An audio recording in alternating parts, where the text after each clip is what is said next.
Bismillahirrahmanirrahim. Assalamualaikum warahmatullahi wabarakatuh. Dengan saya Darso Arif Bakwama di Toiba TV pada hari Senin tanggal 29 Januari 2024. Kali ini saya mau mengabarkan soal perkembangan gugatan Zeni Mustafa terhadap Jam'ah Nur Khotimah Mansur dan teman-temannya terkait investasi batubara tahun 2009 lalu di Masjid Darussalam Kota Wisata Cibubur. Saudara-saudara, setelah Pengadilan Negeri Jakarta Selatan memenangkan Zeni Mustafa atas gugatannya terhadap Yusuf Mansur dan teman-temannya, kemudian Yusuf Mansur dan teman-temannya melakukan upaya banding di Pengadilan Tinggi Jakarta. Di Pengadilan Tinggi Jakarta, majelis hakim yang mengadili perkara ini meng-NO-kan perkara ini. Nah, Zeni Mustafa mencium ada aroma subjektif dalam keputusan ini. Dia mencium ada udang di balik batu yang terjadi pada keputusan perkara ini di Pengadilan Tinggi Jakarta. Akhirnya Zeni Mustafa selain melakukan upaya kasasi di Mahkamah Agung, dia juga melaporkan majelis hakim yang mengadili perkara ini ke beberapa lembaga, antara lain ke Badan Pengawas Mahkamah Agung, ke Komisi Yudisial, dan juga ke Ketua Mahkamah Agung langsung. Nah, pada video-video terdahulu sudah saya laporkan di sini bagaimana upaya Zeni untuk melaporkan hakim-hakim di Pengadilan Tinggi itu.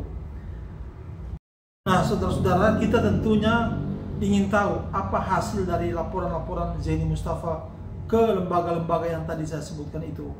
Nah, hari ini bertempat di rumahnya, saya meminta Zeni Mustafa memberikan hasil dari laporan dia itu seperti apa. Nanti kita ikuti saja perbincangan saya dengan Zeni Mustafa pada video berikut ini. Mudah-mudahan ini akan membawa manfaat bagi kita semua dan saya silakan untuk men-share-nya sebanyak mungkin. Saudara-saudara, saya tetap akan memberitakan masalah-masalah hukum yang terkait dengan Yusuf Mansur pada video-video yang akan datang. Terima kasih telah memperhatikan video saya. Billahi taufiq wal hidayah. Wassalamualaikum warahmatullahi wabarakatuh. Ya.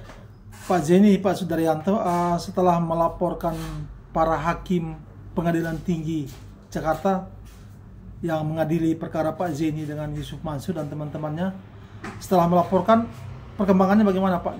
Pemirsa Toiba TV juga mau tahu perkembangannya, Pak. Ya, jadi begini, Pak, itu kan berkaitan dengan hakim Pengadilan Tinggi yang memutus perkara saya melawan Yusuf Mansur yang awalnya dikabulkan lalu di NO-kan di Pengadilan Tinggi. Itu kan laporannya ada yang saya masukkan ke BAWAS, ya, Badan Pengawasan Mahkamah Agung Republik Indonesia.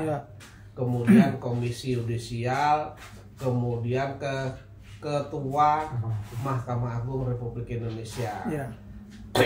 Dari ketiga surat tersebut yang sudah membalas surat saya dan memerintahkan untuk memeriksa hakim-hakim tersebut tuh Ketua Mahkamah Agung, Pak, gitu.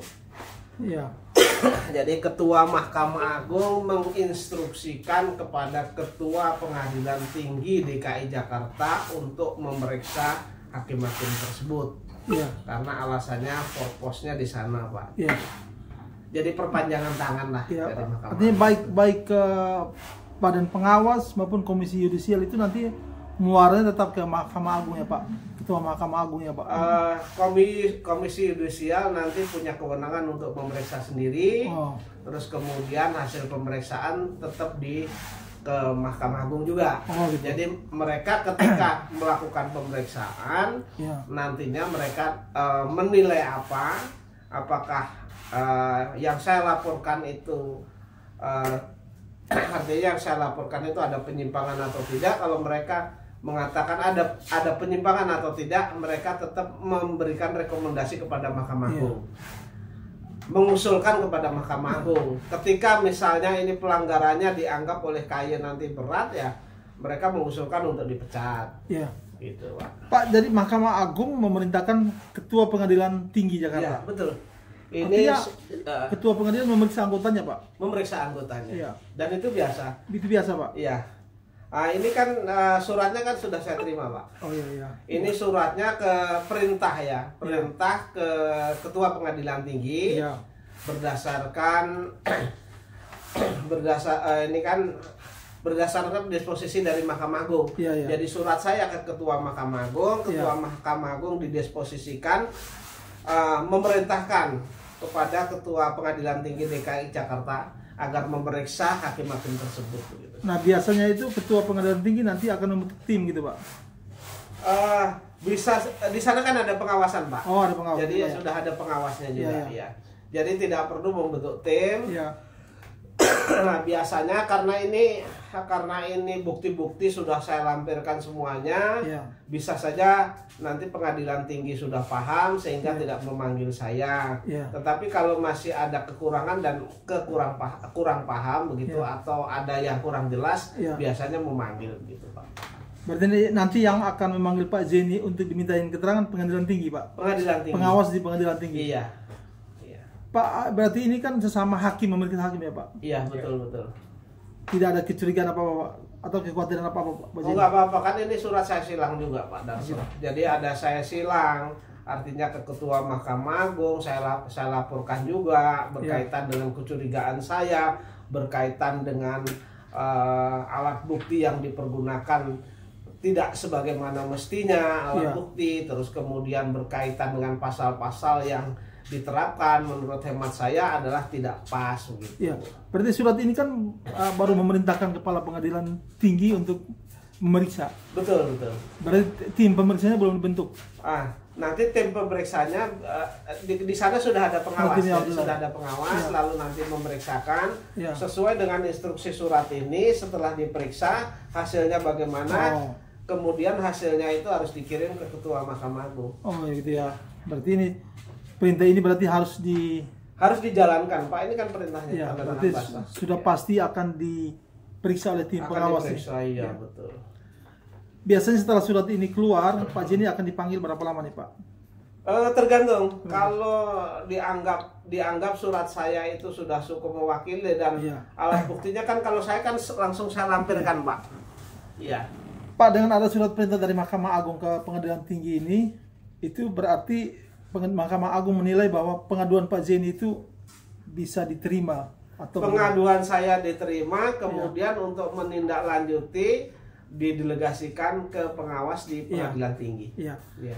Mau tanya, Pak, kalau andai Pengadilan Tinggi memeriksa para hakim ini terus di situ ditemukan pelanggaran-pelanggaran yang mereka lakukan, hasil perkara yang sudah NO itu bagaimana, Pak? Kalau perkaranya tetap NO, Pak. Tetap ya. Tetap masih NO. Perkaranya, cuman kan saya juga sudah mengajukan kasasi juga terhadap perkara tersebut. Artinya kalau terbukti melanggar, perkara itu tidak berubah ya, Pak? Hasil tidak berubah. Kalau perkaranya tetap tidak berubah, hanya hakim-hakimnya yang menerapkan alat bukti menerapkan alat bukti yang seharusnya tidak diterapkan terhadap saya. Tentu dengan adanya penerapan alat bukti yang salah membuat penerapan pasal-pasal yang keliru gitu ya. Hukum yang keliru. Pernah nggak ada, Pak, kasus semacam ini hakim menerapkan alat bukti yang salah terus ya dihukum? Pernah nggak kejadian seperti ini, Pak? Kalau saya pribadi belum. Cuman kalau tingkah laku hakim yang lain, tingkah lakunya yang lain pernah saya laporkan juga.